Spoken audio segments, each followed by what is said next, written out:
You're listening to Murder Not Murdering with Erin, And Autumn, a true crime podcast about murder and murdering. but we are not murderers.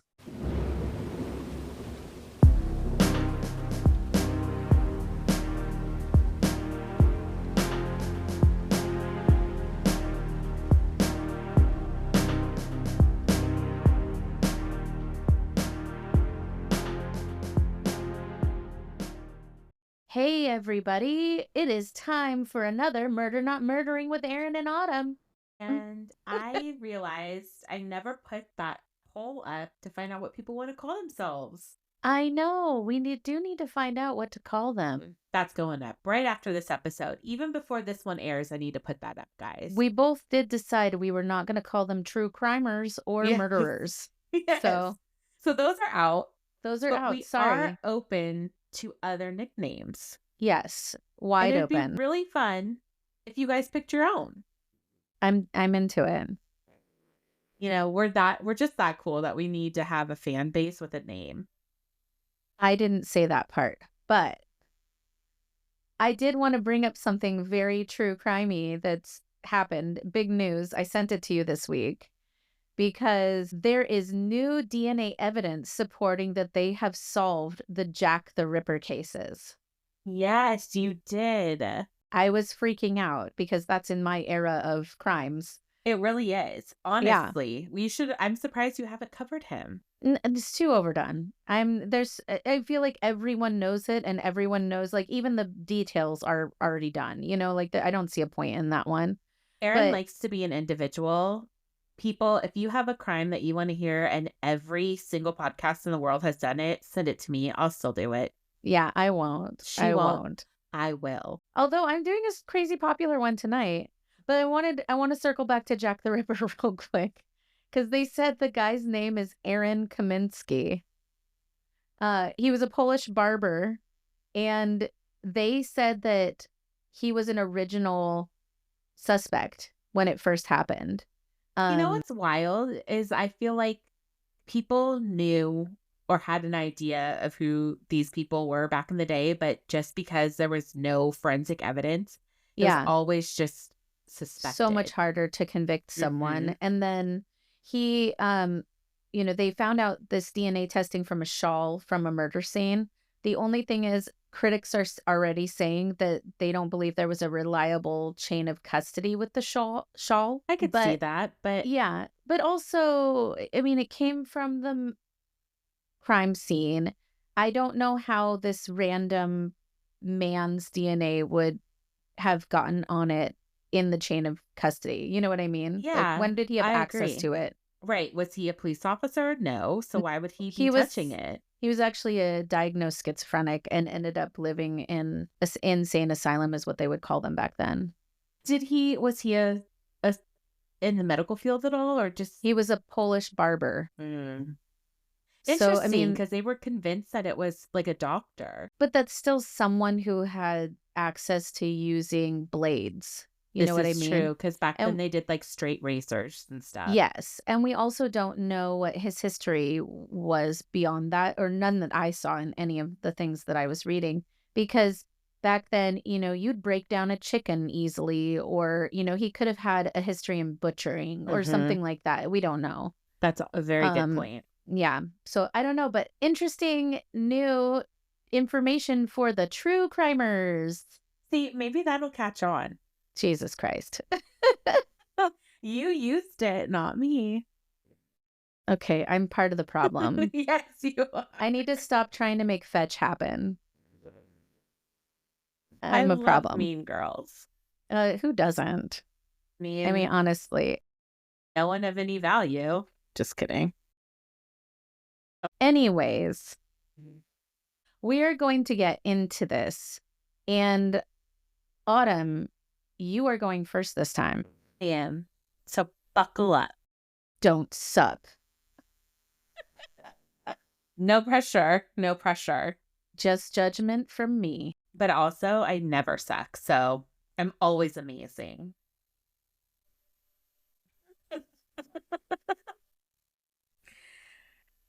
Okay. This is also why Erin always brings us in, because I am so awkward. You're doing great. You're doing great today, bud. Thank you. Yeah. I love your support. It means the world to me. Just here to egg you on. I love it. It's perfect. Okay, here I go. I'm doing the murder of Jeanne Tovrea. It was the early hours of April 1st, 1998, when gunshots shattered the quiet luxury of a Scottsdale, Arizona home. Jeanne Tovrea, 55, laid dead in her bed, shot 5 times in the head with a small caliber pistol and 2 times through a pillow. Police arriving at the home, responding to the alarm, quickly determined that the crime scene had been staged to look like a burglary gone wrong. The rest of the house was undisturbed. Her purse was emptied and her jewelry case drawers were removed and costume jewelry were emptied onto the floor. However, it was clear that Jeanne had not been the victim of a random home invasion. The killer had broken in through the kitchen window, entered her bedroom while she slept, and executed her in cold blood. That's awful and scary. No kidding. My worst nightmare. I think someone's outside my window at all times. Honestly, I have that problem too, and I have to remind myself that who wants to kidnap me? I'm not an heiress of any kind. Have Well, nothing to offer. I also think, sometimes that's those intrusive thoughts, but I mean, our homes are supposed to be our sanctuary, which is always hard when you do hear about a home invasion like this. Yes. This was no robbery. It was an assassination. Jeanne was known for her charm and social grace. Born Jeanne Gunter, she built a life that would eventually bring her into the circle of elite Arizona society. She married Ed Tovrea Jr., the heir to a cattle empire and a man with significant wealth, in 1973. Ed Tovrea Jr. came from a long line of wealth and prestige. The Tovrea family had built a cattle empire in Arizona, becoming one of the most influential ranching dynasties in the Southwest. Ed Jr. grew up in privilege, but he wasn't just a figurehead. He took an active role in managing his family's assets. Despite his affluence, he was known as a reserved and practical man, deeply involved in business, but not particularly drawn to the socialite lifestyle. Jeanne, coming from a more modest background, found herself thrust into the upper echelons of Arizona's elite when she married Ed. She embraced the lifestyle, enjoying the status and opportunities that came with it. However, Ed was less interested in the glamour and more focused on business. The marriage between Jeanne and Ed was, by most accounts, loving. Jeanne was outgoing, vibrant, and loved socializing, while Ed was quieter and preferred to focus on his work and family business. Despite these differences, the couple seemed to maintain mutual respect. Jeanne enjoyed the comforts that Ed's wealth provided, and Ed, though not as socially inclined, valued Jeanne's charm and ability to navigate high society. Whenever I'm talking about this, I honestly think of, the pioneer woman, Ree Drummond. No. The the cook? cook. Mm-hmm. Oh, yeah. I haven't really watched her, but I know who you're talking about. I totally think of her and her husband, Vlad. Because, is it Lad or Vlad? I think it's Lad. I don't know. He's a cattle, he comes from a cattle dynasty too, and she's very social and whatnot. I don't know why, but this is not them, but I just picture them in my head when I'm talking about them. Well, I mean, it's kind of a similar. Yes. So there's just a little fun fact right there. However, the marriage was not without its strains. Some close to the couple claimed that Ed's family was wary of Jeanne, seeing her as an outsider who had married into the Tovrea fortune. Others believed Ed and Jeanne had separate priorities. She wanted to maintain her social status, while he was more focused on securing the family's legacy. I feel like that happens a lot with big money people. When Ed passed away in 1983, Jeanne inherited a considerable sum, about $8 million, which Oh my God. in today's money is $18 million. Holy smokes. With several pieces of land, stock, and other personal property, placing her in a precarious position, one of wealth, but also of vulnerability. Ed had 3 children from his previous marriage, and they received $200,000 each in monthly installments of $1,500. The rest of his estate was put into a trust that Jeanne received income from. There were those within the Tovrea family who saw her as an obstacle, someone standing in the way of their own claims to the fortune.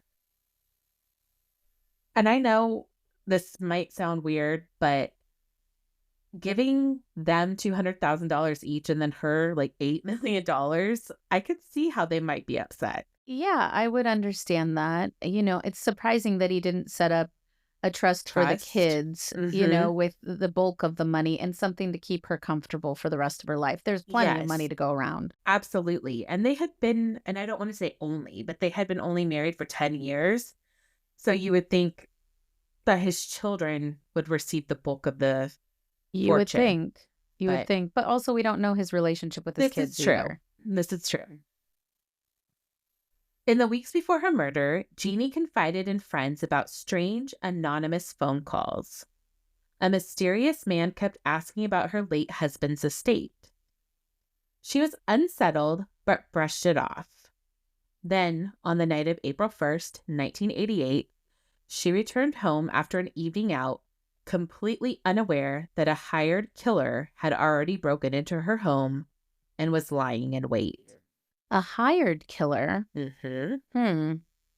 It's juicier. So how did Jeanne end up in the crosshairs of a killer?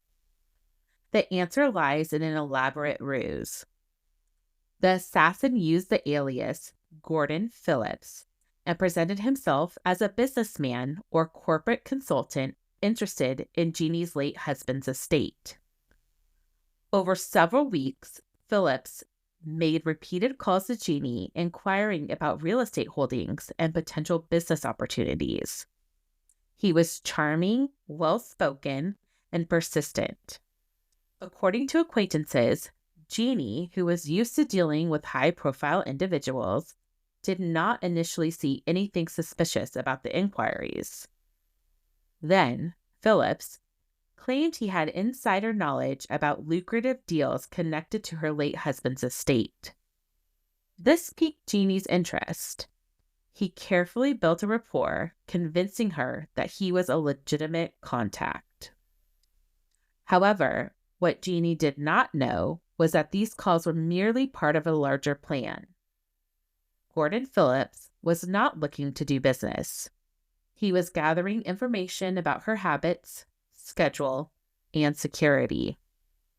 Once he had enough, he broke into her home, waited for her to fall asleep, and executed her in cold blood. Despite investigators believing that Gordon Phillips was the murderer, the case went cold. They were unable to locate the man.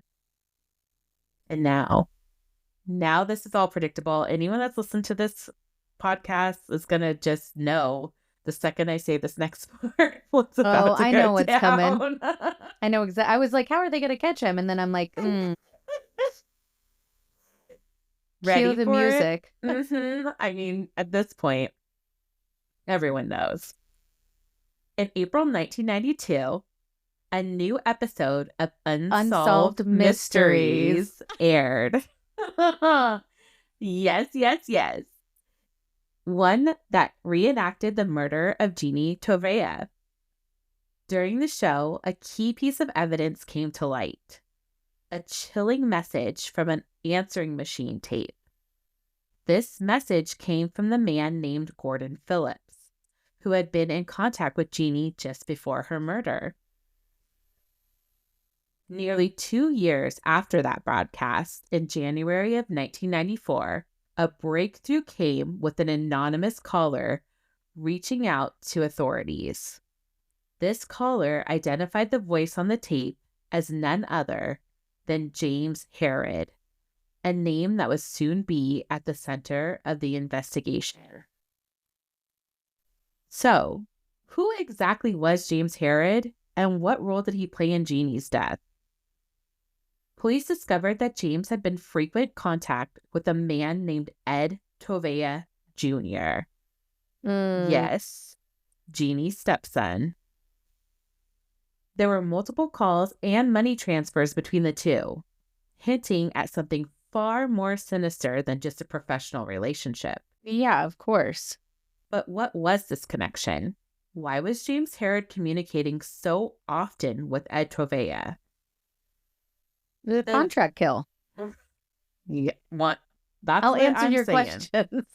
Thanks, friend. Yeah. Just pretend I'm Robert Stack. Okay. I do that every time. That's perfect. The investigation took a dramatic turn when Herod's ex-wife came forward, offering a shocking revelation. She claimed that Herod had confessed to her that he had been hired to kill Jeanne for a substantial sum of $100,000. According to her, Herod had posed as Gordon Phillips to gain access to Jeanne's home. This was no random act of violence. It was a calculated murder for money. She further claimed that Herod was supposed to supervise the killing and had received boxes of cash for his services. Boxes? Boxes. And that wasn't all. Police discovered physical evidence linking Herod to the crime scene. His fingerprints were found on the kitchen counter, and investigators also uncovered his prints on both the inside and outside of a window, indicating he had entered the house. Yep. But Herod's defense was far from weak. At his trial, Herod argued that the calls and money transfers connected to Ed Tovrea were simply due to business dealings. Both Herod and Ed were involved in a company, the Mineral Exploration Company of the Americas. I mean, that name in itself sounds like a shell company right away. Yes. Where Ed was president and Herod had worked as a consultant. Herod claimed the two had no connection to the murder itself. However, this defense crumbled when Ed Tovrea chose not to testify. He invoked his Fifth Amendment right against self-incrimination, and the court never heard from him about his possible connection to the crime. Some supporters of Herod's defense claimed that considering his size, he weighed around 250 pounds, it would have been physically impossible for him to crawl through the window and break into the house. Yet despite these claims, the case against Herod grew stronger with every piece of evidence. In November 1997, after a lengthy trial, James Herod was convicted of first-degree murder. The following May, he was sentenced to death. Wow. Despite this conviction, Herod never revealed who may have helped him carry out the murder or who exactly hired him. I think we all know. I know. This part's frustrating. He maintained his innocence until the end, claiming he was wrongfully convicted. But Jeanne Tovea's family and the public were left wondering, did Herod act alone? Or was there someone else behind this dark plot? There's nothing that behooves him to just assassinate Jeanne her for no reason? Yeah, Right. That doesn't make any sense. No. And this all very much seems thought out. 100%. Yeah. It's a case that haunts those involved to this day. The reenactment on Unsolved Mysteries may have started as a simple attempt to shed light on an unsolved crime. Still, it ended up being the key that unlocked a complex web of deceit, murder, and mystery. James Herod was convicted, but many unanswered questions linger. Was a person who hired Herod ever truly brought to justice? Or did they escape the consequences of their role in Jeanne Tovea's murder? We may never know the full truth behind the tragic death of Jeanne, but thanks to the persistence of investigators and the unexpected role of a television reenactment, one of the men responsible for this crime was convicted. Ed's children inherited the remaining portion of the estate upon Jeannie's Of course death. they did. And they call him, I guess, Ed Jr.'s nickname was Hap. And Hap is free as a bird. Nothing has happened to him to this No day. pun intended. Mm-hmm. My sources were Unsolved Mysteries, Phoenix News Times, Sleuth Slayers, Unsolved.com, Crime Library, Murderpedia, ABC 15 Arizona. Wow. I mean, that 100% person that the called stepson in, did it. yes. Yeah. But also the person that called in and identified his voice, my hero. I want to be that person. I watch enough Unsolved Mysteries that I feel like that is going to be me one day. I wonder who it was. It was, I'm pretty sure it was Herod's ex-wife. Oh, well, good for her. Obviously, she was anonymous, but Yeah. I'm pretty sure all that's who it signs was. point to her. Mm-hmm. Yeah, the stepson for sure did it. For sure. Like, No for questions about sure. it. No. Now, how tough is that with the rest of his family? I mean, I feel like after the trial and everything, and the fact that he pleaded the fifth, so he didn't incriminate himself. Yeah, I mean, kind of just says it all right there. What does his family think now having to be around him? I mean, honestly, I don't know the dynamic between his family and Jeannie, so maybe they all Sure. hated her or they all Perhaps. loved her, or I don't know, but Ugh. I just know that they split the wealth after that, and they had only been receiving $1,500 a month up until Yeah. that point. Yeah. So they're all living high on the hog now.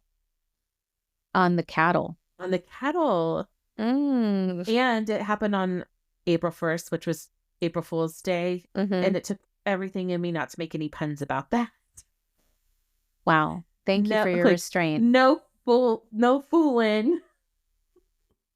fooling. No fooling. All right. Well, I'm gonna go ahead and get started on that note. No fooling. It's your turn. I usually put in cheesy puns, so I really can't say anything. I'm the most guilty of it, I think, out of the two of us. True. This is true. People are probably like, did Erin write Autumn's story this week? Honestly. All right, guys. My case is the first death on record using the U.S. Postal Service to commit murder, and this was the first American prosecution for crime, which took place in 2 different jurisdictions. Is this where going postal came from or no? Okay. Just had to ask. Cordelia Botkin was born in Polk County, Missouri in 1854. She later moved with her family to California, where she married her husband, Welcome Bodkin. And no, Welcome was not a common name back then, even in the 1800s. I looked it up. I was just about to say, like, welcome as in, like, welcome to my house. Yep, that was his name. Oh, okay. They had 1 son. In 1895, Cordelia was 41 years old and in San Francisco's Golden Gate Park, where she met a man who was out riding his bicycle, when suddenly it broke down. The 2 talked and flirted openly. The man, 9 years her junior, was John Preston Dunning, who was a highly regarded and gifted reporter for the Associated Press, having completed many overseas assignments, covering some of which were a cyclone in Samoa in 1889. He also covered the Chilean Civil War in 1891 and would go on to write about Teddy Roosevelt's Rough Riders in the Spanish-American War in July 1898. But we're going to get into that a bit more later. At this point, he had just been promoted to superintendent of the Associated Press's Western Division Bureau in San Francisco, where he had first laid eyes on Cordelia. Here's the thing about this new romance. They were both married, but nonetheless, they were captivated by one another. This was also not John's first affair, so apparently he gets captivated 1 year later in 1896. Mary Elizabeth Dunning, John's wife, got so fed up with her husband's adultery and rampant alcoholism that she took the kids and left his ass and moved to Dover, Delaware. At the home. Show did. at the home of her father, former Congressman John B. Pennington.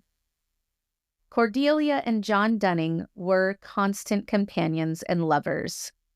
Cordelia was estranged from her own husband, a grain broker in Stockton, California, but he still supported her financially. What? Why? I have no fucking clue. Yeah, I was just to say, what? Wow. Remember, divorce wasn't really super popular back then, so that might have contributed to why.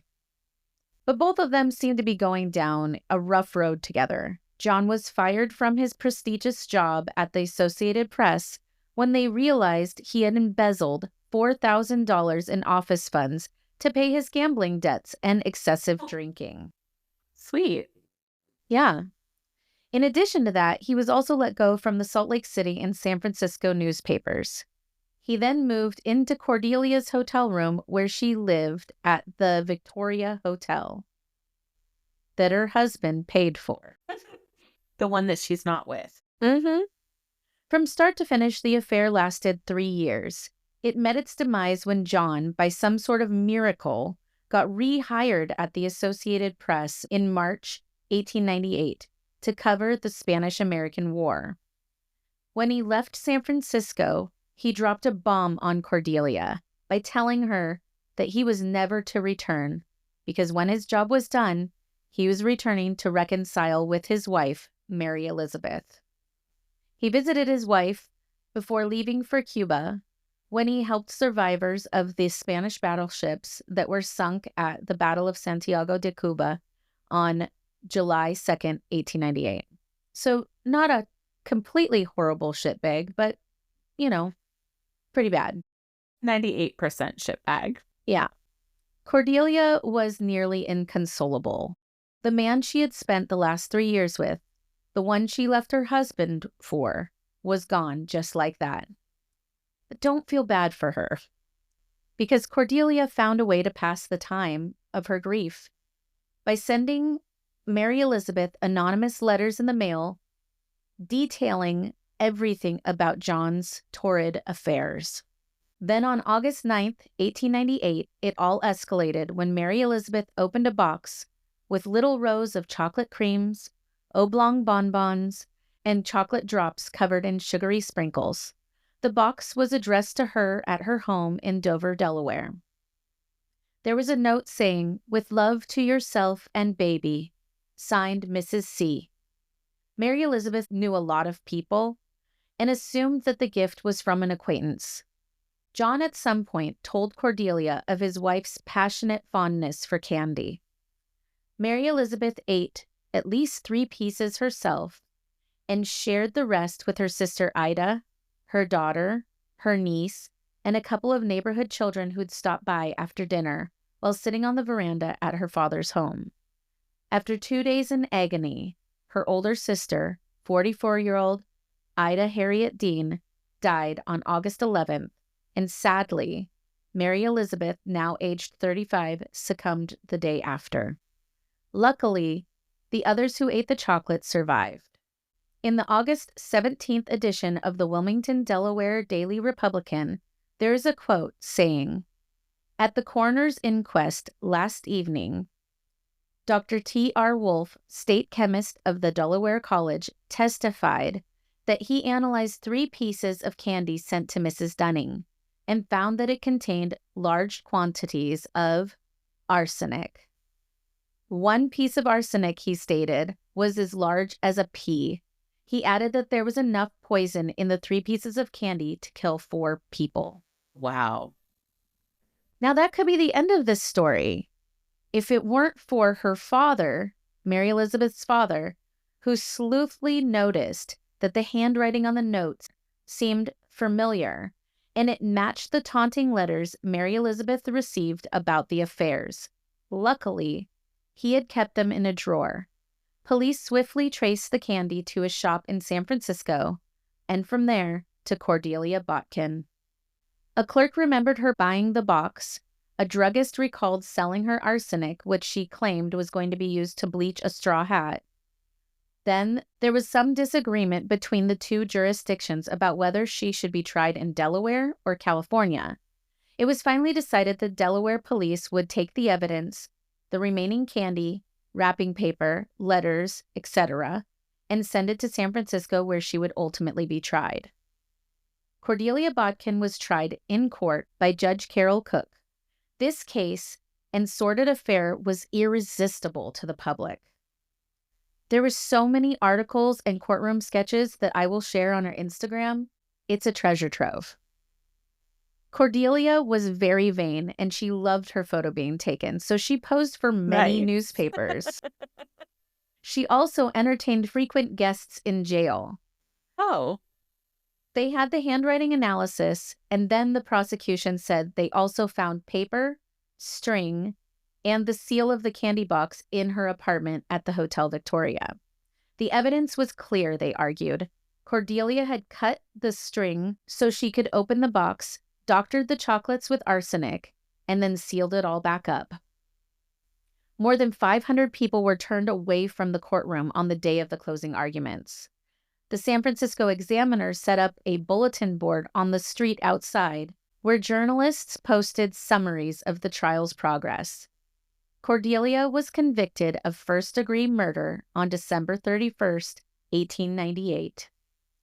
Now, do you think that was the last word from Cordelia? Heck no, she probably has tea parties inside of her jail cell. It sure wasn't. On Sunday, April 1900, Judge Carol Cook was riding in a streetcar when he looked over and saw a woman he swore was Cordelia Botkin, by herself, walking around town. No way. He had only convicted her of a double murder just a few years prior, so he knew what she looked like. Sheriff Lackman spent a frantic day getting affidavits from all the jailers swearing they were not allowing Botkin to take herself on self-guided tours of the city or go shopping unescorted. Self-guided tours. The judge later stated that he could have been mistaken and let the matter drop. But there were lots of reports saying that she was given quite a long leash in jail because she sweet-talked the guards and they were given, in quotation, unspecified gifts in exchange to be taken on outings. All of these so-called gifts were insinuated to be sexual favors. But in the book that was written about it in 1945, it would have been uncouth to have said that plainly. Cordelia was not done yet, though. Oh. She appealed her case in 1904, and she was convicted again at her retrial and was set to continue serving her life sentence. Though she was initially imprisoned in San Francisco, after the 1906 San Francisco earthquake, she was transferred to San Quentin State Prison. Her lawyers filed another appeal and motions to throw out the case in 1908, stating that handwriting experts had just gotten it wrong, and they should be reanalyzed. However, the photographs of the documents and originals at that point had been destroyed. But they still had the testimonies of the expert witnesses from the trials, so kind of a moot point. Then they said that they didn't believe that the state of California had jurisdiction when the deaths took place in Delaware. But again, the crime ultimately started in California. Those motions were denied. Plus, she was convicted twice of first-degree murder, so how many more times do you need to be convicted? John Dunning's career was destroyed by the revelations during the trial, and he died of a brain tumor on April 17, 1907 in Philadelphia. When Cordelia found out about John's passing, the warden reported that she stopped eating regularly or caring for herself. She died on March 7, 1910, at the age of 56 in San Quentin Prison. The official cause of death was listed as softening of the brain due to melancholia, essentially depression. Kind of sad. I know. In all of that time and all of the trials, Cordelia Botkin never confessed to the crime. And this is my personal reminder to all of our listeners, never take candy from strangers. My sources were Medium, Wikipedia, Murder Mysteries and Makeup with Bailey Sarian, Historical Crime Detective, the 1908 People versus Cordelia Botkin trial case text, and the Library of Congress. Erin. Yep. Oh my God. Right? That was a good one. Mm-hmm. Seriously, we talked about this a little bit, but I researched the hell out of that a long time ago. And I was convinced that I had already covered it because I did so much research. I had to go through all of our episodes and I was like, I know I did this one, but it turns out I didn't. So I'm glad that I already had done the research and it was nice to put that all together. And I'm glad I've done it now, even though it is a more popular one. I've never even heard of it. Good. So it can't be that popular. I mean, it wasn't on Unsolved Mysteries. It was solved. So, well, yeah. That doesn't matter. They do those as well. From the late 1800s? Or? Yeah. Oh. Well, there you are. I mean, are you even a true crimer if you don't know Unsolved Mysteries? Stop trying to make true crimer happen. I say it enough times, it just might. Anywho, they usually call that the chocolate box murders or something of that nature, but it's kind of wild. She just mailed it. I freaking love chocolates. Wow, now everybody knows. But you wouldn't eat chocolate from strangers. I mean, I might. Shit. It's okay. I'd probably get in a van to look at someone's cute puppy. So I mean, if someone says they have kittens in a van, I'm going. Yeah, I'm a sucker for a puppy. I'm a sucker for a kitten or a baby. I know. It's hilarious that your daughter knew she had to be the absolute most cutest baby on the planet because you don't like babies. Yeah, I liked mine. You know, I like my child. Obviously, you liked yours. But she knew she had to be cute. Yeah, I think I'm just like not a kid person that much. Well, Lou also doesn't act like a kid. She's very sophisticated for her age. She is, but she honestly has one of the best sense of humors of anyone I know, and she's 11. Yeah, she's really funny. She is definitely really funny. Dustin still calls me the Sniffler. Are we going to bring that up on the podcast? Let's go for it. Okay. I had Lulu over and Erin. No. Start with why he calls you the Sniffler. No. I'm gonna talk about it. So I had them over to build some gingerbread houses, and I mentioned, and I didn't even think Lou would pick up on this, but she did. I'm like, Dustin thinks I sniff him. And Lucy was like, what? And she started laughing. And I'm like, he always accuses me of sniffing him. And Lucy's like, are you the Sniffler? Huh? She's like, you just go around sniffing? You're the Sniffler. Dustin now calls me the Sniffler. And Lucy will text me pictures of noses and say, have you sniffed today? Yeah. Yep. That's a thing that happened, guys. So now y'all know. Yes. I'm like, I got roasted by an 11-year-old. I just don't know. I don't know why there's this idea that you're sniffing all the time. He says, and I don't know, but he's... Didn't he say he thought you were doing it when he was sleeping? Yes. And I'm like, you're having some kind of weird dream because first of all, I'm not sniffing you in your sleep. I mean, it kind of sounds like he's dreaming about you sniffing him. So maybe that's a him thing. It might be because perhaps he's got a fetish on him. He might. That he's accusing me of having. Well, now he's saying it to deflect from the fact that he really needs a good nighttime sniff. I don't know. And I mean, it's weird in general, but... Yeah, it's super weird. It's super weird. For the record, I don't sniff him. I do not sniff him. That's what the Sniffler would say. That is what the Sniffler... I am the Sniffler. Okay. Anyways, on that note, I guess, we're going to leave you true crimers and... See, it's a thing now. And we are going to make sure to post this about our cases. I'm going to post a poll. I'm actually going to post a poll today and when we release this episode, people. So I need to know what you want to call yourselves. And we will make sure to post pictures from everything on our Instagram page. So make sure to follow us at Murder Not Murdering.